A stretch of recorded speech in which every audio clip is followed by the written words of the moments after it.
Good evening class. हम लोग कृषि प्रौद्योगिकी और पर्यावरण की श्रृंखला लेके चल रहे हैं। उस पे आज जो क्वेश्चन है महत्वपूर्ण उनको देखते हैं। पहला क्वेश्चन स्क्रीन पर दिख रहा है, कर्मचारी राज्य बीमा योजना का शुभारंभ किस शहर से पंडित नेहरू ने शुरू किया था? चार ऑप्शन हमारे दिए गए हैं, दिल्ली, कोलकाता, कानपुर और जयपुर। इसका सही आंसर हो जाएगा ऑप्शन सी, कानपुर। और ये आपको बता दें 1952 में इसकी शुरुआत की गई थी।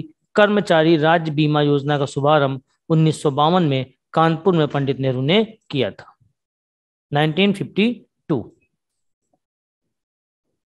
अगला क्वेश्चन है, भारत में पारिस्थितिकी असंतुलन का निम्नलिखित में कौन सा एक प्रमुख कारण है? चार ऑप्शन है, ए वनोन्मूलन, दो मरुस्थलीकरण, सी बाढ़ अकाल, डी वर्षा की परिवर्तनता।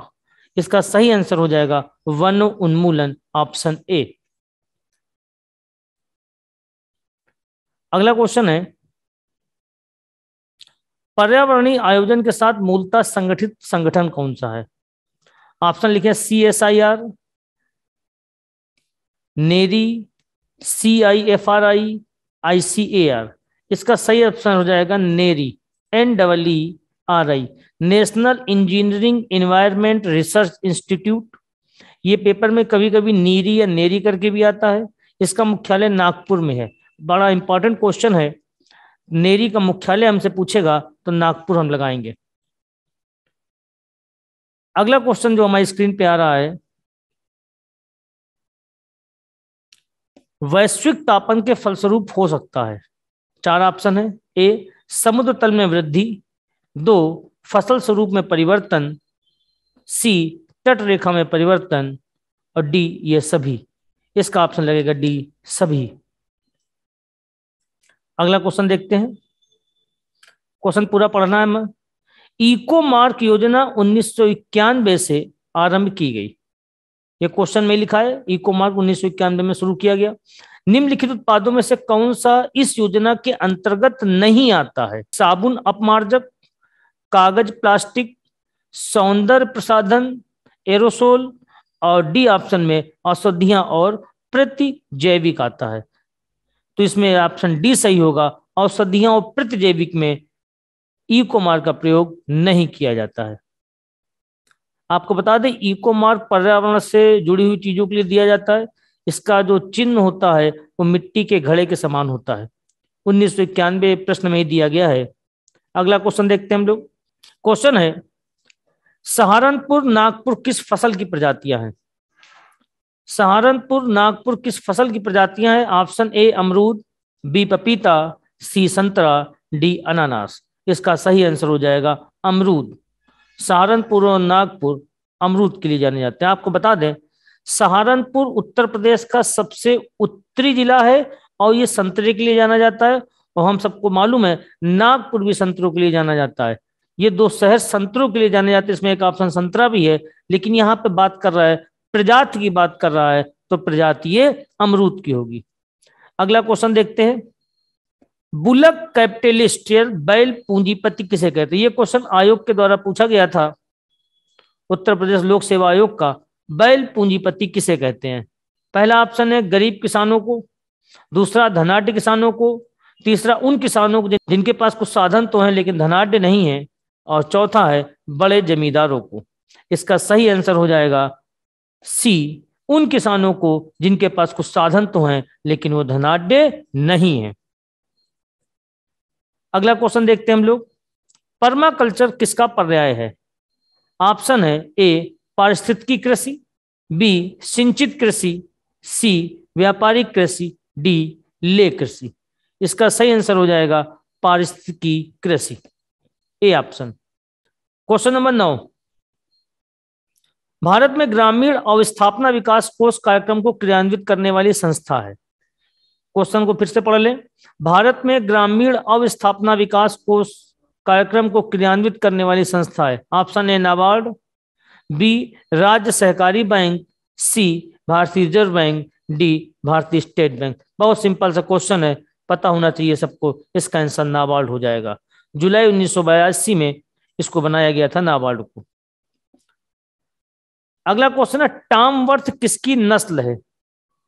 ऑप्शन है मुर्गी, घोड़ा, ऊंट और सुअर। ये सुअर की प्रजाति है। सुअर को कभी कभी सूकर का यूज भी करके हमको देगा वो। टामवर्थ सुअर की प्रजाति है। अगला क्वेश्चन देखते हैं। क्वेश्चन है, निम्नलिखित में किस जंतु में खुर नहीं पाया जाता है? यह क्वेश्चन उत्तर प्रदेश लोक सेवा आयोग के द्वारा पूछा गया था। निम्नलिखित में किस जंतु में खुर नहीं पाया जाता है? ऑप्शन में हिरण, गीदड़, जेब्रा और घोड़ा। तो इसका सही आंसर हो जाएगा गीदड़ में खुर नहीं पाए जाते हैं। हिरण में खुर होते हैं, जेब्रा में खुर होते हैं, घोड़े में खुर होते हैं। जेब्रा जेब्रा होता है, हम लोग बचपन से पढ़ते आ रहे हैं, जेब्रा माने चित्तीदार घोड़ा, लेकिन जेब्रा मीन्स जेब्रा ही होता है, ये पता हो। गीदड़ में खुर नहीं पाए जाते हैं। अगला क्वेश्चन, धूल प्रदूषण रोकने के लिए उपयुक्त वृक्ष। ऑप्शन है सीताशोक, महुआ, पॉपुलर और नीम। धूल प्रदूषण रोकने के लिए जो उपयुक्त वृक्ष हो जाएगा, ऑप्शन डी हो जाएगा, नीम। अगला क्वेश्चन, तुलनात्मक पर्यावरण प्रभाव मूल्यांकन का अध्ययन होता है। क्वेश्चन को पढ़ लें ध्यान से। तुलनात्मक पर्यावरण प्रभाव का मूल्यांकन का अध्ययन होता है। पहला ऑप्शन है संपूर्ण वर्ष में, दूसरा मानसून को छोड़ तीनों ऋतुओं में, तीसरा ऑप्शन है कोई भी 3 मौसम में, और चौथा ऑप्शन है सबसे खराब मौसम में। इसका आंसर हो जाएगा ऑप्शन ए, संपूर्ण वर्ष में। अगला क्वेश्चन, भारत के एनिमल वेलफेयर बोर्ड का मुख्यालय कहां स्थित है? एनिमल वेलफेयर बोर्ड का मुख्यालय कहां स्थित है? क्वेश्चन देख लें। 4 ऑप्शन है, अहमदाबाद, चेन्नई, हैदराबाद, कोलकाता।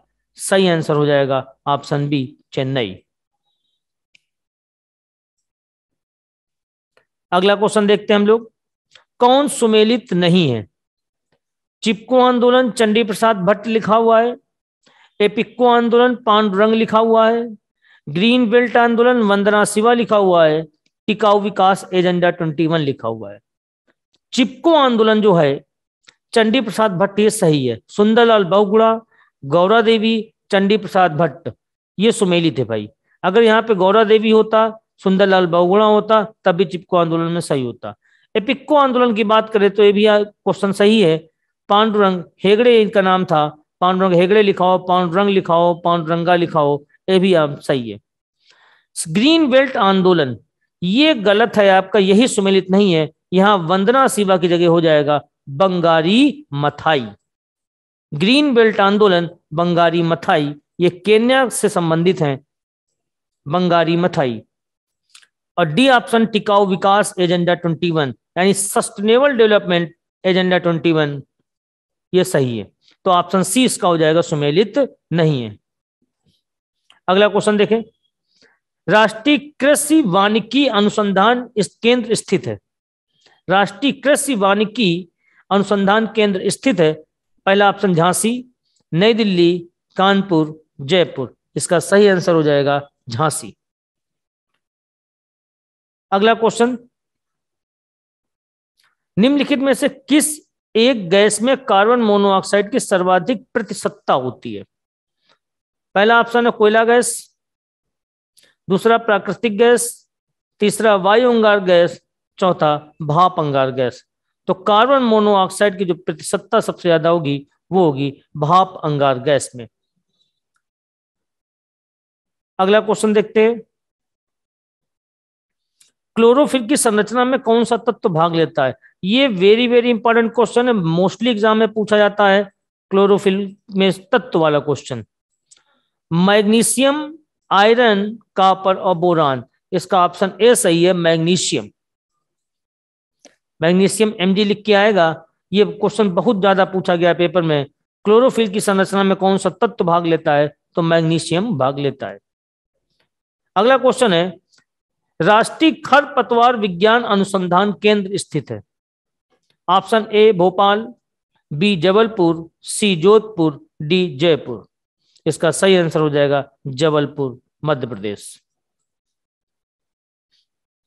अगला क्वेश्चन, वाटर जेट टेक्नोलॉजी का प्रयोग होता है सिंचाई में, अग्निशमन में, भीड़ काबू करने में, खदानों में भेदन करने के लिए। ऑप्शन लगाएं ए सिंचाई। वाटर जेट टेक्नोलॉजी का प्रयोग सिंचाई के लिए प्रयोग किया जाता है। अगला क्वेश्चन, सदाबहार क्रांति भारत में कृषि उत्पादन बढ़ाने के लिए प्रयोग में लाई गई। क्वेश्चन को फिर से देख लें। सदाबहार क्रांति भारत में कृषि उत्पादन बढ़ाने के लिए प्रयोग में लाई गई। अब चार ऑप्शन संबंधित हैं।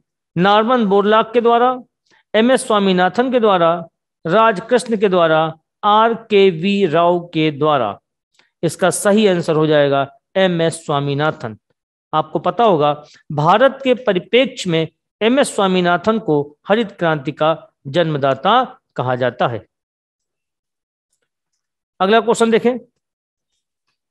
क्वेश्चन है, निम्नलिखित में कौन सा बीज उत्पादित करता है परंतु फूल नहीं उत्पादित करता है। उसमें बीज तो होता है लेकिन फूल नहीं होता। ऑप्शन है काजू, कॉफी, मूंगफली और चीड़। इसका सही आंसर हो जाएगा चीड़। बीज उत्पादित होता है परंतु फूल उत्पादित नहीं होता। अगला क्वेश्चन देखते हैं हम लोग। रेगुर किसका नाम है? ऑप्शन है लाल मिट्टी, जलोढ़ मिट्टी, काली मिट्टी, लैटेराइट मिट्टी। सही ऑप्शन हो जाएगा रेगुर। काली मिट्टी को हम लोग रेगुर बोलते हैं। Option C. अगला क्वेश्चन है, भारत का सुंदर वन उदाहरण है। अब चार ऑप्शन में ए में है शीतोष्ण वन का, बी सदाबहारी वन का, सी ज्वारी वन का, डी रूम सागरी वन का। ये जो इसका सही आंसर हो जाएगा वो ऑप्शन सी हो जाएगा, ज्वारी वन का। अगला क्वेश्चन देखते हैं, ये अंतिम क्वेश्चन है आज का। मृदा में उपस्थित जल की कुल मात्रा को कहते हैं। मृदा में उपस्थित जल की कुल मात्रा को बोलते हैं। ऑप्शन ए है होलार्ड, बी है टिसार्ड, सी है इकार्ड और डी है इनमें से कोई नहीं। इसका ऑप्शन ए लगेगा, होलार्ड। तो ये 25 क्वेश्चन की हमने श्रृंखला आपको बताई। ये आज इसका तीसरा पार्ट था। क्रमशः ये भी जारी रहेगा। ये महत्वपूर्ण प्रश्न है जिनको ध्यान से इसको पढ़ लें और ये फायदेमंद रहेंगे आगे आने वाले एग्जाम्स के लिए। धन्यवाद।